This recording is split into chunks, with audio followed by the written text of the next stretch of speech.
Hey guys, welcome to UK triple S C Amarjeet में आप सभी का स्वागत है। तो देखिए, हमारा कंटिन्यू की तरह ही रोज़ में क्या मतलब सुबह को जो होता है वो हिंदी का सेशन आता है 20 क्वेश्चनों का। ठीक है, जो अधीनस्थ का पैटर्न होता है, जैसे आप मान लीजिए पटवारी, फॉरेस्ट, ठीक है, उत्तराखंड पुलिस, दरोगा, इन सभी के नवीन पैटर्न पर। ठीक है, तो हम रोज़ देखते हैं सुबह। तो आज जो है वो पार्ट हमारा 7 रहने वाला है। ठीक है, अब कितना रहने वाला है? पार्ट 7 रहने वाला है। अगर आपने पूर्व के पार्ट 6 नहीं देखे तो आप लोग जाके देख लीजिए। ठीक है, तो आज भी रोज की तरह ही 20 क्वेश्चन है। ठीक है, आप लोग अपना आकलन करें आपके कितने बैठ रहे हैं क्वेश्चन। ठीक है, तो देखिए पहला क्वेश्चन क्या कहता है कि अनुस्वार किसका कार्य करता है। ठीक है, तो अनुस्वार किसका कार्य करता है, तो इसका देखिए आपको अपना कर लीजिए चयन जो भी आपको सही लगता है। तो इसका राइट आंसर क्या होगा यहाँ पे? पंचम वर्ण का। ठीक है, तो अनुस्वार किसका कार्य करता है यहाँ पे? पंचम वर्ण का। देखिए विसर्ग का चिन्ह तो ये होता है, विसर्ग वाला, तो विसर्ग तो होगा नहीं। चलिए ठीक है, चलिए अगला क्वेश्चन देखते हैं। क्वेश्चन नंबर 2 देखिए क्या कहता है। क्वेश्चन नंबर 2 कहता है कि निम्न में से सही शब्द चुने। ठीक है, तो अधीनस्थ में क्या होता है कि एक शुद्ध वर्तनी भी आ जाती है, तो शुद्ध वर्तनी भी वो देता है, तो मैंने इस वजह से इस क्वेश्चन का भी कलेक्शन किया है। तो इसका राइट आंसर क्या होगा यहाँ पे? तो आदर्श, देखिए ये वाला लिखा हुआ राइट होगा। ठीक है, कौन सा लिखा हुआ होगा? ये वाला आदर्श लिखा हुआ यहाँ पे क्या होगा? राइट होगा। चलिए ठीक है, चलिए क्वेश्चन नंबर 3 की ओर बढ़ते हैं। देखिए क्वेश्चन नंबर 3 क्या कहता है। क्वेश्चन नंबर 3 क्या कहता है, देखिए कहता है कि निम्न में से निराला द्वारा रचित काव्य है। ठीक है, तो आप लोगों ने देखा होगा कि गद्य और पद्य में जो राइटर दे रखे हैं तो उसमें से निराला जी का भी जिक्र है। तो मैंने एक क्वेश्चन वहाँ से राइटर से लिया है।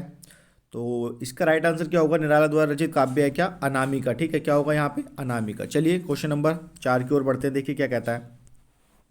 क्वेश्चन नंबर 4 कहता है देखिए कि उपसर्ग का चयन करें। ठीक है, तो उत्करण में आपको वो बताना उपसर्ग। ठीक है, तो देखिए उत्करण में जो उपसर्ग होगा वो देखिए क्या होगा यहाँ पे? उत हो जाएगा। ठीक है, उत हो जाएगा। ठीक है, ये आदत है तो यहाँ पे ये हलंत वाला इसमें प्रयोग करके दर्शाया था आदत है को। चलिए ठीक है, क्वेश्चन नंबर 5 की ओर बढ़ते हैं। देखिए क्वेश्चन नंबर 5 क्या कहता है। क्वेश्चन नंबर 5 कहता है कि निम्नलिखित में से कौन सा शब्द जातिवाचक संज्ञा नहीं है। ठीक है, जातिवाचक संज्ञा नहीं है। देखिए जवान भी यहाँ पे जातिवाचक संज्ञा होगा, बालक भी हो जाएगा, मनुष्य भी हो जाएगा, लेकिन सुंदर नहीं होगा। ठीक है, क्या होगा? सुंदर नहीं होगा। तो इसका राइट आंसर क्या होगा यहाँ पे? ऑप्शन नंबर सी सही हो जाएगा यहाँ पे। चलिए बढ़ते हैं आगे क्वेश्चन नंबर 6 की ओर। देखिए क्वेश्चन नंबर 6 क्या कहता है कि मोक्ष की कामना रखने वाले के लिए एक शब्द। ठीक है, जो मोक्ष की कामना रखता है ना, तो उसके लिए एक शब्द क्या होता है? देखिए यहाँ पे इन पे आप ऑप्शन पे ना जाएं। ठीक है, मैं आपको राइट बताता हूँ, ये आगे पीछे ऑप्शन हो जाते हैं टाइप करते हुए।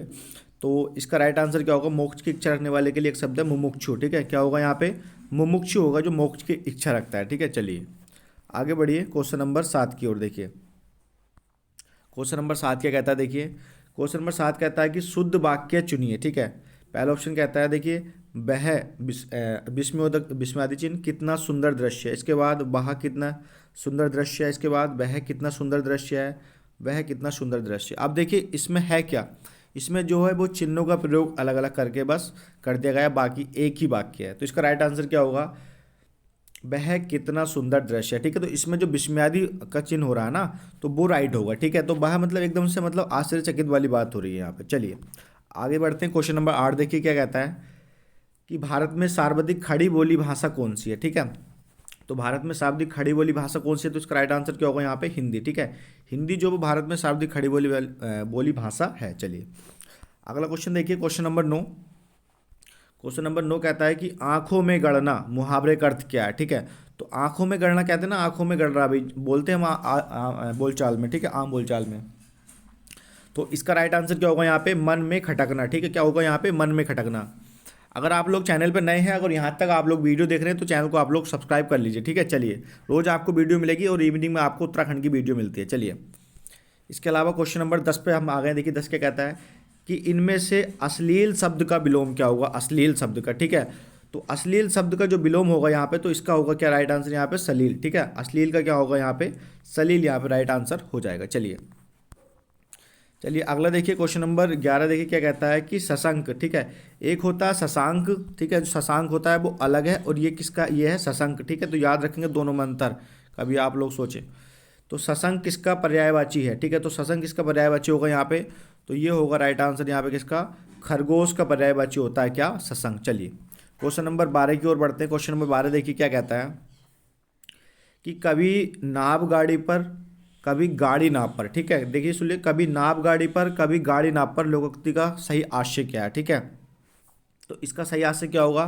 देखिए तो इसका राइट आंसर क्या होगा, एक दूसरे की सहायता करना। कभी वो उसकी सहायता करेगा, कभी ये उसकी सहायता करेगा, तो ये हो जाएगा कभी कभी नाव गाड़ी पर और कभी गाड़ी नाव पर। चलिए ठीक है, ऑप्शन नंबर 2 यहाँ पे राइट हो जाएगा। चलिए क्वेश्चन नंबर 13 की ओर देखिए। क्वेश्चन नंबर 13 क्या कहता है, क्वेश्चन नंबर 13 क्या कहता है कि सूर्य अस्त के समय दिखने वाली लालिमा। देखिए सबसे पहले एक चीज़ का ध्यान रखना, जब सूर्य अस्त होता है तो उस समय क्या दिखाई देती है हमें, लालिमा आ जाएगा। सूर्य अस्त के समय दिखने वाली को क्या कहते हैं, उसके लिए एक शब्द क्या है, तो लालिमा। ठीक है, को क्या कहते हैं। ठीक है, तो इसका राइट आंसर क्या होगा यहाँ पे, ऊषा। ठीक है, ऊषा होगा, बड़ा ऊ होगा। ठीक है, ये वाला ऊषा होगा यहाँ पे। चलिए, और जो देखते हैं उसके समय उसे, उसके लिए शब्द क्या है यहाँ पे, लालिमा। जो दिखती है मतलब सूर्यास्त के समय लालिमा, लेकिन उसे हिंदी तौर में हम ऊषा कहते हैं। चलिए अगला क्वेश्चन देखिए क्या कहता है कि हिंदी की विशिष्ट बोली ब्रजभाषा किस रूप में सबसे अधिक प्रसिद्ध है। ठीक है, क्या ब्रजभाषा किस रूप में सबसे अधिक प्रसिद्ध है। तो देखिए ब्रजभाषा में हम क्या लिखते हैं, हम काव्यों का प्रयोग ज़्यादा करते हैं, तो राइट आंसर क्या होगा यहाँ पे,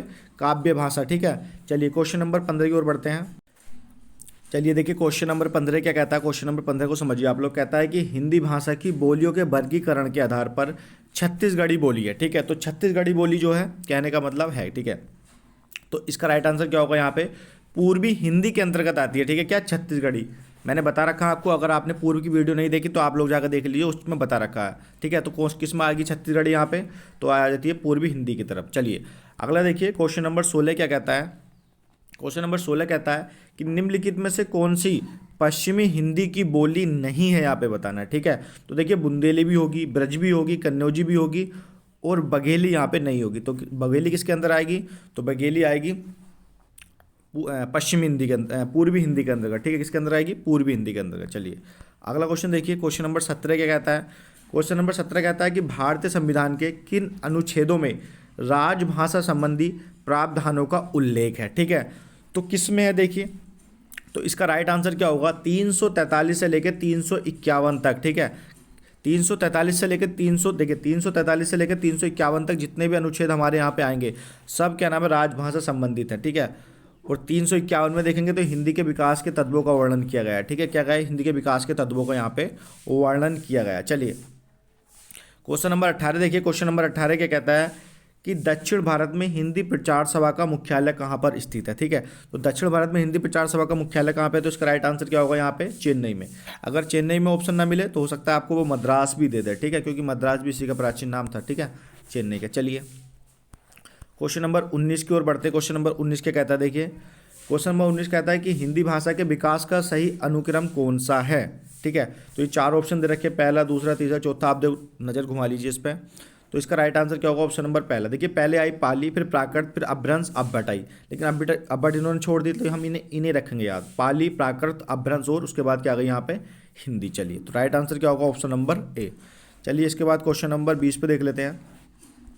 क्वेश्चन नंबर 20 क्या कहता है देखिए, संविधान के अनुच्छेद 351 में किस विषय का वर्णन है। तो मैंने भी बताया आपको, तो इसका राइट आंसर क्या होगा यहाँ पे, हिंदी के विकास के लिए निर्देश। ठीक है, तो 20 क्वेश्चन हो गए, आप लोग कमेंट्स करके बताएं 20 में से कितने बने। हालांकि 15 क्वेश्चन हो गए, आपको ऑप्शन देखने नहीं मिले होंगे, क्योंकि पीडीएफ में क्या हुआ था, गड़बड़ हो गई थी, तो 5 क्वेश्चन मुझे अलग से ऐड इसमें करने पड़े।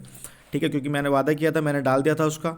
तो आप लोगों को किस तरीके से मतलब अपना रिस्पॉन्स दे, अगर अच्छा लगता है, क्या तरीका है, आप लोग बताएं। ठीक है, और अगर आप लोग चैनल पर नए हैं तो चैनल को सब्सक्राइब कर लें।